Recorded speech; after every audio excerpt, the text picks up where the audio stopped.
Hello everyone, let's start what I ate in a day. সকালে Bessel drink and walnuts ওর আমন্ডসকেই বললাম যে breakfast বানানোর কোনো ইচ্ছা নেই, রোজ একই ব্রেকফাস্ট খেতে ভালো লাগে না। সো হাজব্যান্ড নিয়ে এসেছে, শাম সুইটস আছে আমাদের, মানে ওটা অ্যাকচুয়ালি বড় একটা সুইট শপ ব্র্যান্ড এখানকার, প্লাস এর রেস্টুরেন্ট থাকে আর কি। অনেকদিন ইচ্ছে ছিল যে নতুন খুলেছে আউটলেটটা, যাব। তো অবভিয়াসলি সব ভেজ অপশন, কোনো নন ভেজ অপশন এখানে পাওয়া যাবে না। আর কচুরি টাইপস এর জিনিসই অ্যাভেলেবেল ছিল, অর্ডার করে দিয়ে আমরা বসে আছি। ওই যে উনি নিচে নেমে অলরেডি শুরু করে দিয়েছেন কার সাথে সব একদম। আর আমরা এখানে অপেক্ষা করছি ব্রেকফাস্ট আসার। সো এসে গিয়েছে। এটা ফার্স্ট এটা বড় যেটা এটা হচ্ছে পেঁয়াজের কচুরি আর ডালের কচুরি। খেতে তো ভীষণ ভালো ছিল। এই যে একটা সবজি নিয়েছিলাম, আলুর সবজি, ওটা দিয়ে ভালো লাগছিল না।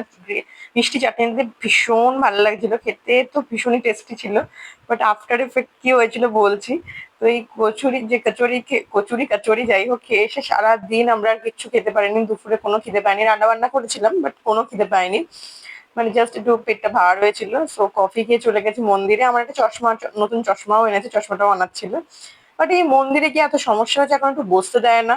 সারাক্ষণ খালি ওর পেছনে পেছনে ছুটে বেড়াও। একটু যে শান্তি মনে গিয়ে বসবো, প্রেয়ার করব, তার কোনো উপায় নেই। এই যে উনি সিঁড়িতে উঠবেন, বারবার উঠবেন নামবেন, আর ওনার পেছন পেছন ঘুরতে হবে।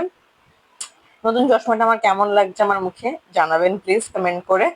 আর এই যে ও একবার পরে দেখে নিচ্ছে যে মার চশমাটা আমাকে পরে কেমন লাগছে, তবে তারপরে মা পরবে।